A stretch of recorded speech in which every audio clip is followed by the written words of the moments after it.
ईशान किशन को लेकर जब यह खबर आई कि ईशान टी20 के बाद ओडीआई में भी शामिल होने वाले, वो न्यूजीलैंड सीरीज का हिस्सा होंगे, तो पल भर को मन में यह ख्याल आया कि यार ईशान किशन ने किस्मत रातों रात बदली कैसे। मतलब ईशान किशन तो वही खिलाड़ी है ना जिन्होंने वनडे में दोहरा शतक मारने के बाद बाहर गए थे। क्या ये सिर्फ टैलेंट है या वक्त, जज्बात, हालात बदल गए हैं या कुछ कैलकुलेशन है जो उनके फेवर में आ गई है? क्या ये नए सेलेक्टर्स का असर है जिन्हें ईशान किशन में ज्यादा भरोसा है, या ईशान की डोमेस्टिक परफॉर्मेंस का असर है, या बाकी सब ने अपना क्रिकेटिंग स्टैंडर्ड इतना लो कर दिया है कि अब ईशान किशन अपने आप उठ गए? पिछले 7-8 दिनों में ईशान किशन की किस्मत ने वक्त, जज्बात, हालात सब पलट दिए और ईशान खुद कह रहे होंगे कि हे हरिराम कृष्ण जगन्नाथम, क्या हो गया, कैसे हो गया। बाकी वाले कह रहे होंगे गमछा उतर गया। मतलब टी20 वर्ल्ड कप में ईशान किशन की एंट्री होती है। मुझे यह लगता है उनकी परफॉर्मेंस देखकर कि यार ईशान को आप प्लेइंग 11 का हिस्सा भी बना सकते हो, दो इट्स नॉट इजी, बट आप सोच सकते हो क्योंकि ईशान ने 6 नंबर पर उतरकर शतक लगाए हैं। यानी वो कह रहे हैं कि संजू सैमसन अगर लॉक्ड हैं तो आप फिनिशर के तौर पर भी देखो ना साहब, मैं नीचे शतक लगा रहा हूं, बैक टू बैक लगा रहा हूं। और इसीलिए सवाल उठता है कि बदला क्या है। खबर आ रही है कि ऋषभ पंत को शायद मौका नहीं दिया जाएगा। ऋषभ इंडिया के बैकअप विकेटकीपर रहे हैं ओडीआईस में। ऋषभ पंत कमाल के खिलाड़ी हैं, अच्छे प्लेयर हैं, तगड़े प्लेयर हैं, बट व्हाइट बॉल क्रिकेट में वो स्ट्रगल कर रहे हैं। और अब खबर आ रही है कि ध्रुव जुरेल हो, ऋषभ पंत हो, जितेश शर्मा हो, ईशान सबको रिप्लेस कर रहे हैं।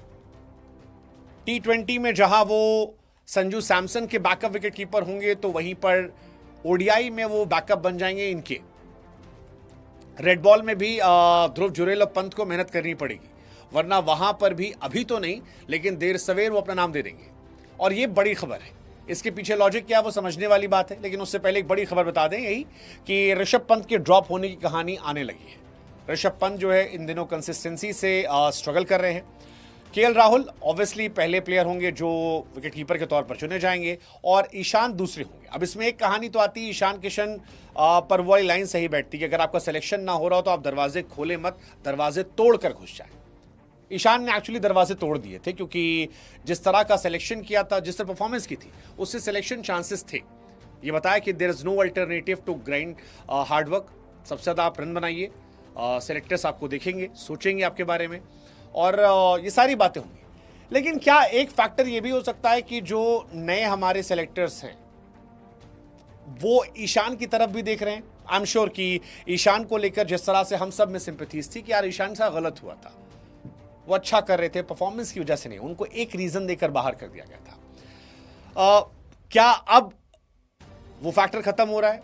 बीसीसीआई नए सिरे सोच रही है कि परफॉर्मेंस जो करेगा वो टीम में होगा, बाकी चीजें कम मैटर करती है। एक रीजन ये भी हो सकता है यार कि गंभीर की पकड़ जो है टीम इंडिया में कमजोर हो रही है। हो सकता है कि गंभीर की पकड़ कम हो रही है, अगरकर की पसंद कम हो रही है, और ये जब आए थे तब इन्होंने लोगों ने एकदम बाहर कर दिया था, लेकिन अब शायद वो तरीका चेंज हो रहा हो। हालांकि संजू सैमसन के फैंस कह रहे हैं हमारा भी लड़का अच्छा था यार, 100 रन बनाए थे साउथ अफ्रीका के सामने, उसको भी खिला लेते। लेकिन ईशान किशन डबल 100 मारकर बाहर हुए थे, डबल 100 मारकर, और अब मतलब वो टीम में आ रहे। ईशान ने 933 रन बनाए हैं 42 के एवरेज से। ऋषभ पंत जो है 33 के एवरेज से 871 रन है। संजू हालांकि इन दोनों से आगे थे, 56 का एवरेज था वनडे में, लेकिन ईशान को पहला मौका शायद मिल रहा है। 39 गेंदों पर 125 रन अभी उन्होंने बनाए थे 6 नंबर के लिए, जो बताता है कि कर्नाटका के सामने पारी अपने आप में तगड़ी थी। 33 बॉल में 100 run, second fastest Vijay Hazare में 6 नंबर बैटिंग करते हैं।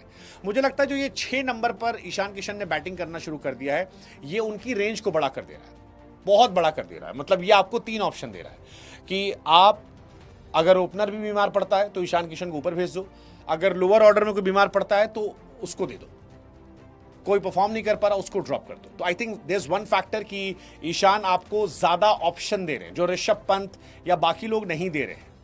केएल राहुल बहुत समय तक टीम से जुड़े थे क्योंकि ओपन भी करते थे, नीचे भी करते थे। आई थिंक वो ईशान ने भी पकड़ लिया है और इस वजह से प्लस परफॉर्मेंस है, एंड आई थिंक सेलेक्टर्स का नजरिया भी एक बहुत बड़ा है, बहुत बड़ा है। इस वजह से शायद ईशान को बैक टू बैक एंट्रीज दी जा रही है और पिछले 6-7 दिनों से उनको मौके मिल रहे हैं। साथ ही एक और मैसेज शायद है कि जो खिलाड़ी घरेलू क्रिकेट में अच्छा करेंगे टीम की जरूरत के हिसाब से फिट बैठेंगे, उन्हें मौका दिया जाएगा। और इसी वजह से शायद ऋषभ पंत को वनडे टीम में जगह नहीं मिल सकती है, ईशान को मौका मिल सकता है। गिल कैप्टन होंगे नहीं होंगे, let's see.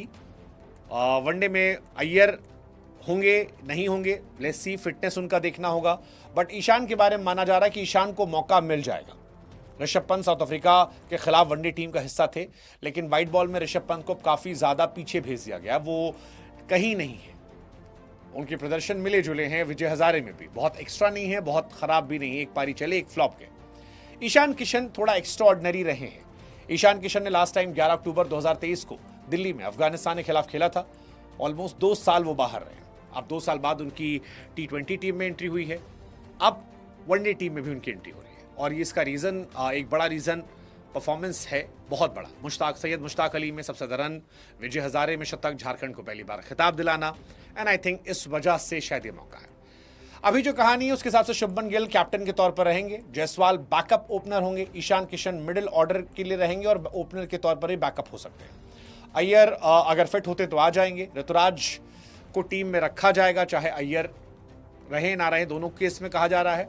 Rishabh Pant drop हो जाएंगे, हार्दिक पांड्या, बुमराह रेस्ट दिए जाएंगे, ईशान किशन आएंगे। ये बड़ी कहानी है, लेट्स सी, देखते हैं। आप बताओ, क्या ईशान किशन ने एक नई होप दी है? परफॉर्मेंस इज द की, और क्या इसमें परफॉर्मेंस के अलावा भी रोल है?